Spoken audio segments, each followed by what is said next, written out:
got a new addition to the crew. Bit Charlie, first mate. Or best mate, aren't you? Eh? Best mate. It's an old sea dog. That looks like the remains of a Viking longship.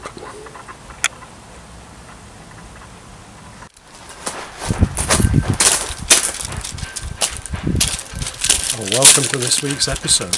And, here we are in the dinghy store of death. It's where all the old dinghies come to die. So this week we've got a few things. It's a bit of a mixed bag. Got some travelling, bit of maintenance. Got to replace an engine stop cable. So enjoy.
I've got a few little jobs to do today. I've got to do the water tank because I've got no water on tap on the boat just at the moment.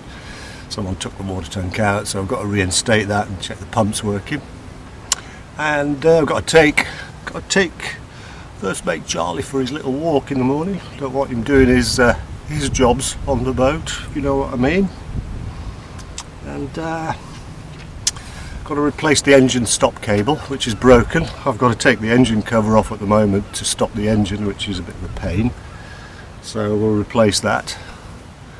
And the sun's going to shine all day, so might do a little bit of prep work on ready for varnish the handrail, the grab rails, and also the cabin surrounds.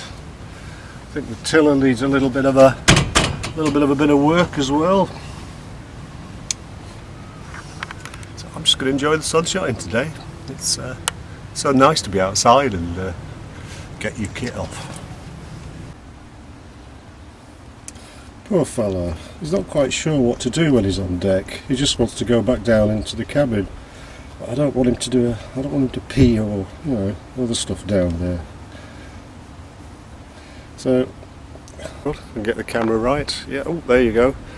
Yeah, have a cup of tea and then just bail any water out the dinghy, and we'll take Charlie ashore for a little walk and let him do his jobs. See you in a bit. Just a beautiful day today. Water's so calm. It's still early, about 8 AM, but the water's just perfect.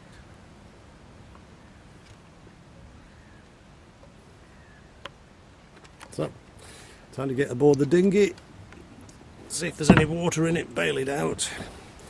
Just have to struggle a bit while I get off the boat. Charlie's ready, he's got his life jacket on. Yeah, he wants to go for his little walk this morning. Oh yeah, hey, let's go for your walk. Yeah. There's not so much water in the bottom, which is pretty good. Just fill the petrol can. A little bit of a, oops, seem to get a bit tangled up there. And the mooring lines.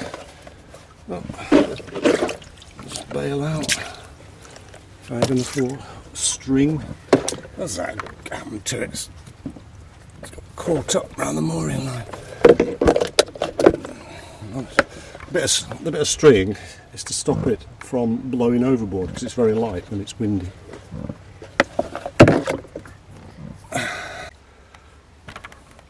That's all done. Let's get to sort the engine out.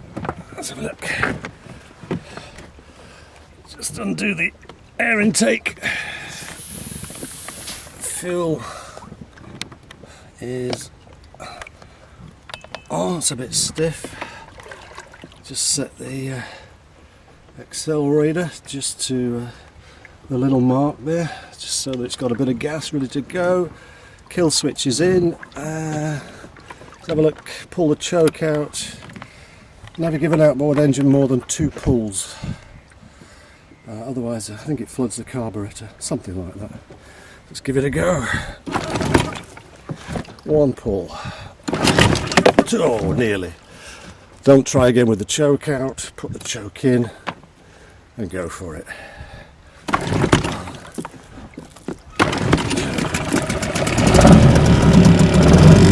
All away. You never cast off without first starting your engine. That's the golden rule of dinghies. Alright, where's Charles? There he is, waiting patiently. Come on. Come on.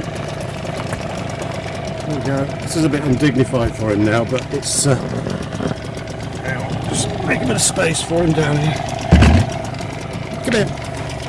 Come on, up here. Charlie. Up here. Come on. I can't grab you from there. Come on.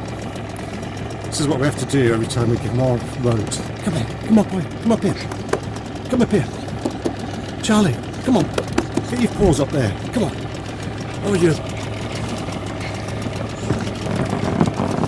going to end up with me in the drink. Come here. Come here. That's a good boy.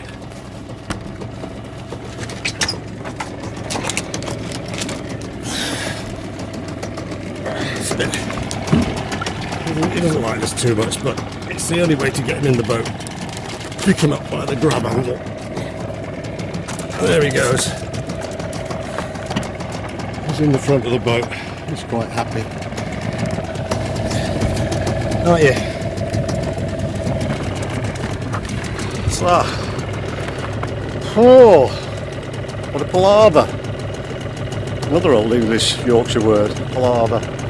What a bit of a bother and a bit of a... Right, got to cast off. Back in a minute.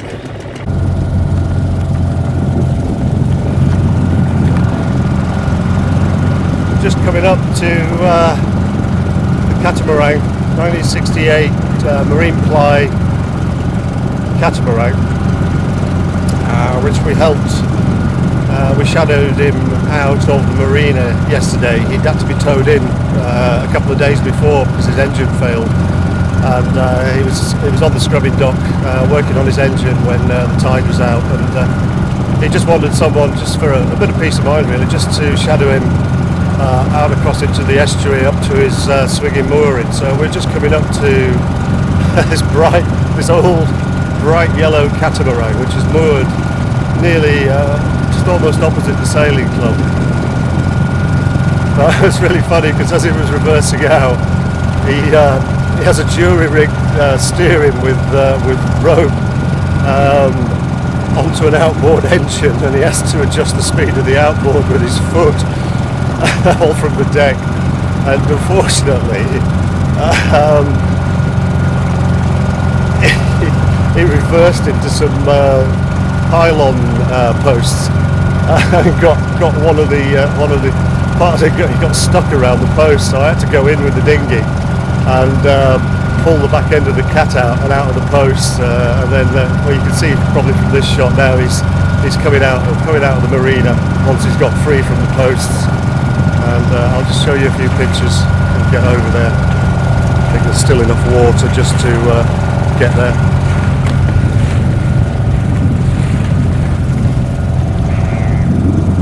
There she is, sunshine. I think I've got quite a bit of water underneath. You can see the tides going out from the shoreline.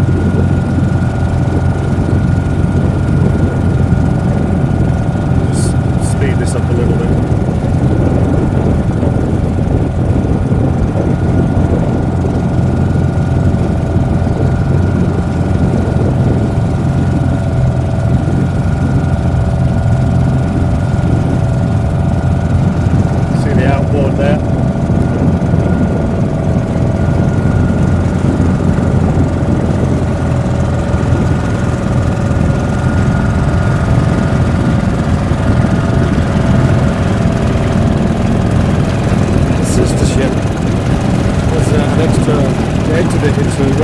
around the UK yacht race, but that particular catamaran was 1 foot too short, so it was disqualified. So the builders made another one 2 foot longer and entered it into the race, around the UK race. This is probably early 70s, and it's just steering into some buoys here. And it came 16 out of 56 entries. So it says it will do 4 knots in just a light breeze and a force 2. Very, very quick. So here we go. This is the Dinghy Sailing Club, and they've got a couple of slipways. And just to the right, the very far right here,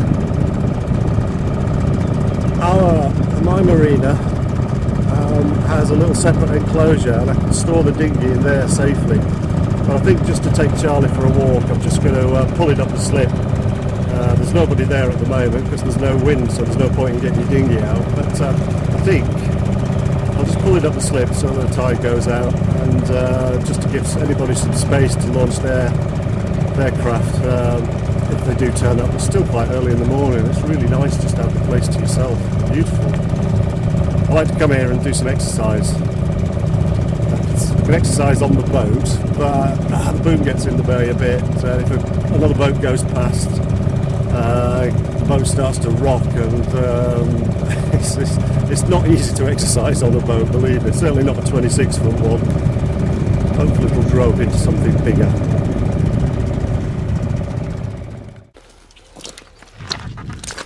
I've just been having a long conversation with Andy there in the Wilsonian Dinghy Club.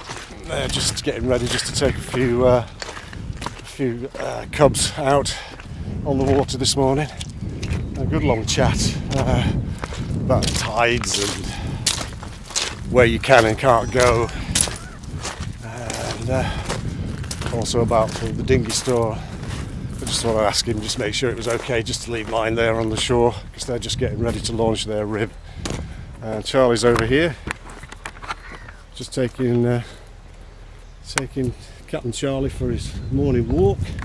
Not been up here yet, so I don't know what there is. I've seen people walk up here. Fortunately, I've got my wellies on because it is muddy, and mud means a mucky Charlie. So I have to be careful because I forgot to put my glasses on. I can just about see where I'm going. Don't know if I'll be able to find the boat on the way back. This is lovely. Look at this. Tide's still, well, it's almost still at flood, but it is going out, and it does go out rapidly. So that's Chatham over here, and then further up the estuary, up here, and then a dogleg round to the right, and that would be Rochester and the M2 motorway bridge going over the river. And there's another sailing club there, only accessible by the beach. I was just having a chat to him to see if there was access behind the woods, if they had a car park for the Wilsonian Club, and they do have access down a farm track, but they've got a barrier on the car parking, so I thought it might be useful at low tide, if I arrived at low tide, and I could keep my dinghy here. But unless you're a member of this club, you don't get a key to the barrier, so there's nowhere to park. So I can only use this place, I think, really at low tide, just to get ashore.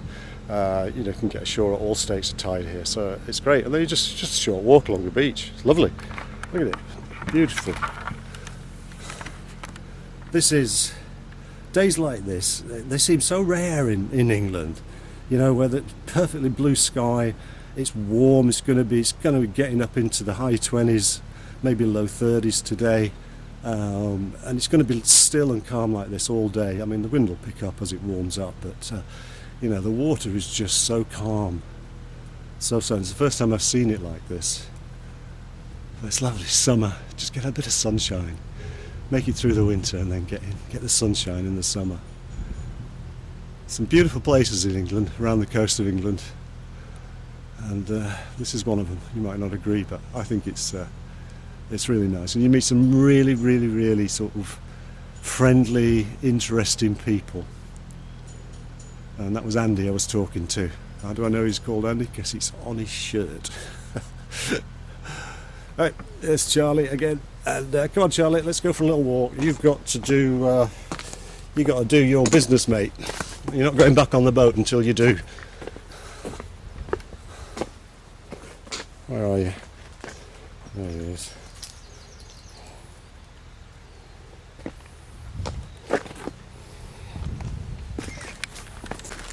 Got a guy here wild camping. Brilliant. Waking up to this view in the morning. Fantastic. Is this an old World War II gun emplacement by the look of it, or certainly a lookout post, some kind of like little fort. So I think move back a bit so you can get a better shot. Collapsing into the shore.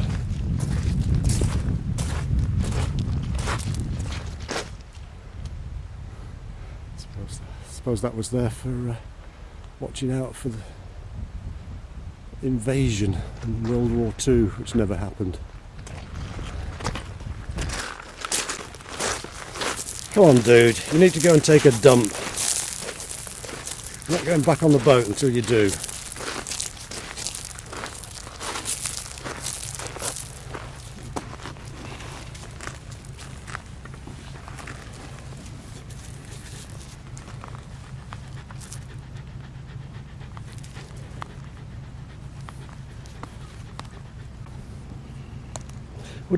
Charlie, would it help if I took the life jacket off for you? Would that make things easier for you?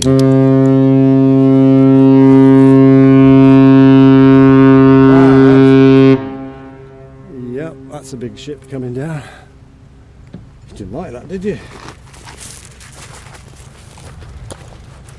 I don't know if I'll be able to get in and see that.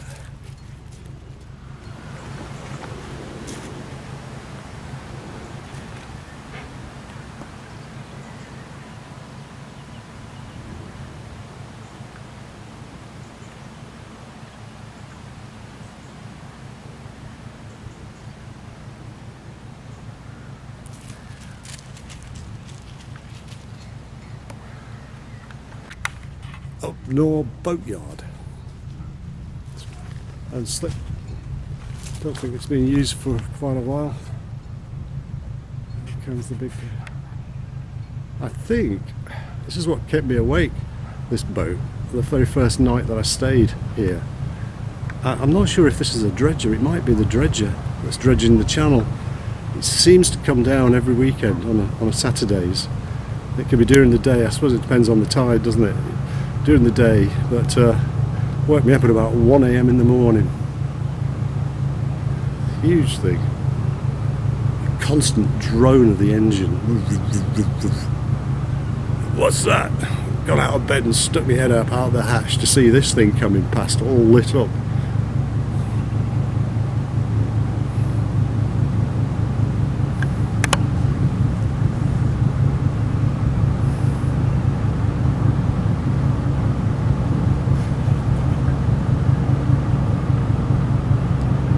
The picture's a little bit shaky.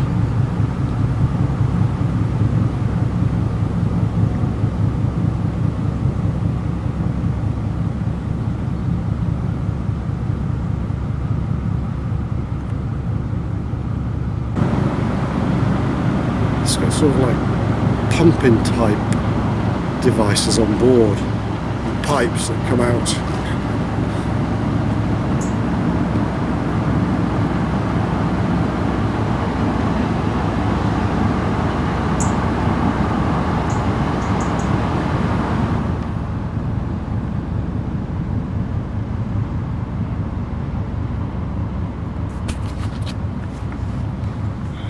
Just walked past with walking his dogs.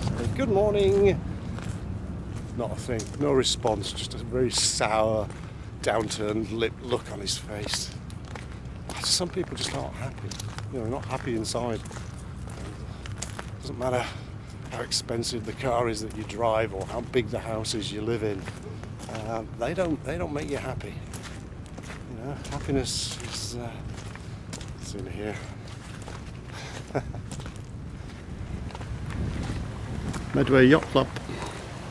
A few people about. Got a huge slipway here. I guess that's the crane system to lift out the bigger boats.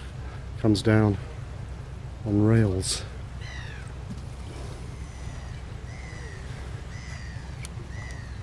Into the water. Motor your boat up in between the poles. Tie it on with straps. And then pull the whole thing out of the water. Oh, this lot are a bit posh. Look at that. Got their own events tent out. And they've got their own pontoon that goes out. I still think you need a dinghy though, because I don't know if you are to moor to that. But it's useful to know that's there if ever you just need to make a stop and tie up and wait for the tide to come in. Yeah.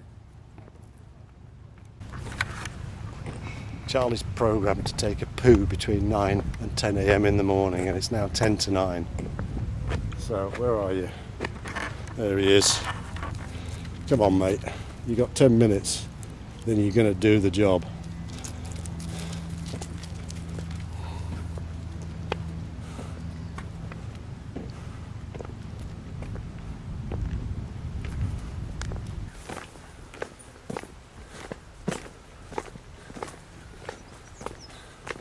Well, I've come to the end of the path now, unfortunately, so I'm going to have to, I think, well, I can't go on the road and walk further on the estuary because I forgot to bring his lead and my glasses. Lucky I bought some poo bags.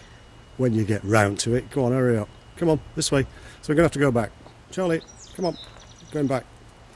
I'm going to walk back, get back to the boat, cook up some breakfast and start a few jobs around on the boat, doing the stop cable and checking out the water supply, new water tank, check the pumps working, not being used for a number of years, and it makes the boat sort of look like it's sitting down a little bit at the back because there's no weight to balance it in the front with 100 litres of water.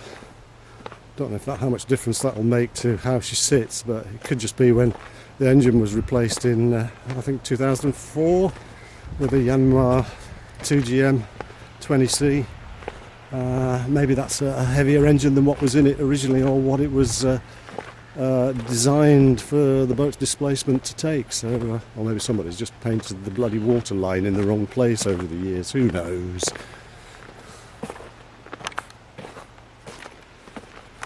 So a couple of minutes rest before. Hey, don't you go in that mud. Don't you dare go down there in the mud.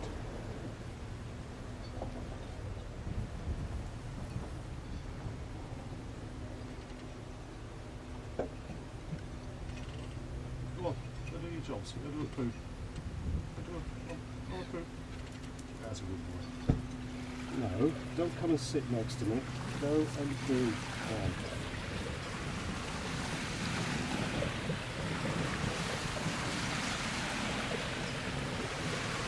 That's all I've got time for this week.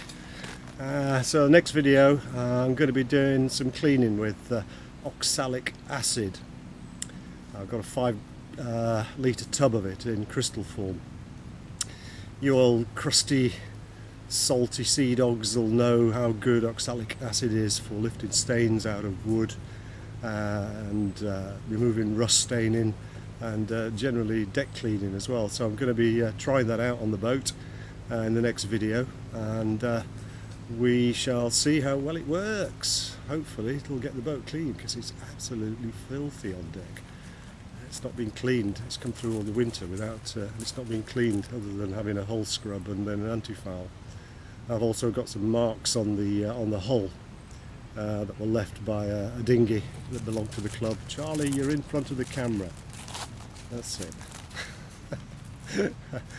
So that's the next video. Look forward to seeing that. And I've got some other cleaning products. I bought one off eBay, thinking it was a marine safe sort of chemically based product, because it was called Marine, and it came up when I searched for marine cleaning products, and when it arrived it's toilet duck, and it's the fragrance that they've called it marine fragrance. It doesn't smell anything like the seaside. So I'm not using that because it's kind of a bleach based chemical, and I'm looking for sort of cleaning products that don't damage the aquatic life, basically. So if you know what the chemical structure is, the scientific chemical structure of oxalic acid is, and whether it's safe to use and discharge into an aquatic environment, please let me know in the comments. I bought the product from AG Woodcare. This is a UK based channel, and AG Woodcare is based in England. So I'll leave a link down below or in the description of the video, and you can link through to that. Also, I'll leave a link for a ready mixed 1 litre bottle, which you can buy direct from Amazon, and the link is an affiliate link, so I don't know, maybe I get about 10p if you do a click through and buy the product from the link here on this video. I don't know, you know, I've got to make a little bit of money in my retirement. I'm living on a pension, and it's not enough. Okay, so see you in the next video. Cheers. Have a good week.